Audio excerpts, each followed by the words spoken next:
नमस्कार मंडळी, मी भारती. माझ्या यूट्यूब चॅनलवर तुमचं खूप खूप स्वागत आहे. चला आज एक नवीन रेसिपी. त्यासाठी एक मोठा कांदा घेतलेला आहे, टोमॅटो आहे, वांगी आहे. कांदा उभा चिरून घेणार आहे. वांगी चिरून घेतलेली, स्वच्छ पाण्यात धुवून घेतलेली आहे आणि मीठ पण टाकून घेतलेले. बघू शकता आपण उभा चिरणार आहे कांदा पण.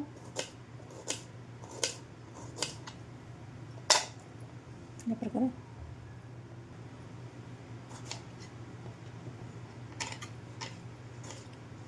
अशा प्रकारे कधी वांगी केली तर एक भाकरीऐवजी 2 भाकरी खातील, इतकी भारी भाजी होते. सर्व साहित्य कापून घेतले व्यवस्थित. उभा चिरलेला आहे टोमॅटो, कांदा, कोथिंबीर चिरून घेणार आहे. गॅस चालू करून घेतलेला आहे. कढई ठेवली, त्यात वांगे स्वच्छ धुवून घेतलेले टाकून घेणार आहे आपण. अजिबात फोडणी वगैरे द्यायची गरज नाही. बघू शकता पण इतकी सोपी पद्धत आहे, खूप छान होतात.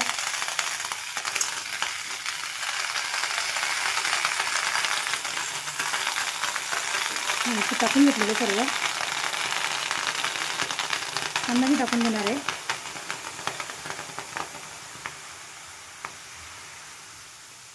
त्यासोबत टोमॅटो,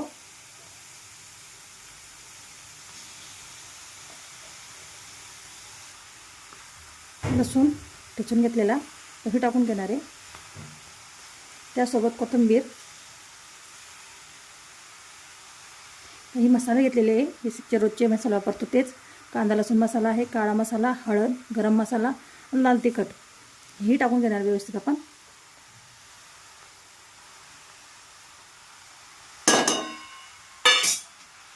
ज्याप्रमाणे चवीला लागेल त्याप्रमाणे मीठ. सुकी भाजीला आपण मिठाचे प्रमाण कमी ठेवावे.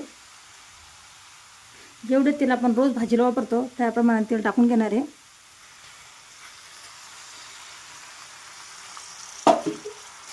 2 ते 3 मिनिटासाठी आता झाकण. मध्ये आपण चेक करणार आहोत. गॅस एकदम स्लो आहे.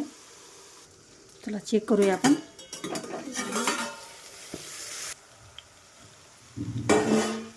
सर्व व्यवस्थित मिक्स करणार आहे आपण. तेल कधी कमी वाटलं तर पुन्हा टाकून घ्यायचं थोडंसं.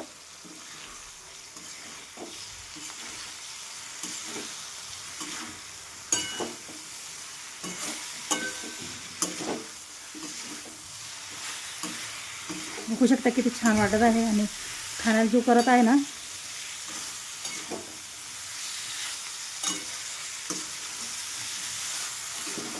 आहे की नाही हॉटेलसारखे.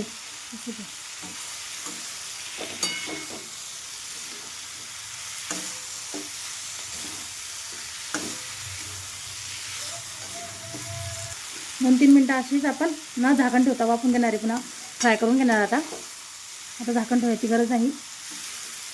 एकदम सॉफ्ट झालेली आहे, बघू शकता आपण. बघू शकता किती छान झालेली आहे आणि तेल पण खूप छान सुटलं. तेल कमी वाटलं तर आपण थोडेसे टाकू शकता.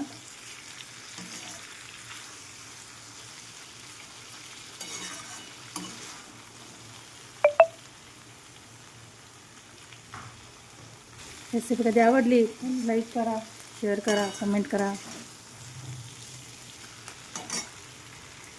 आणि नवीन असेल नाही सबस्क्राईब नक्की करा. धन्यवाद. Thank you for watching.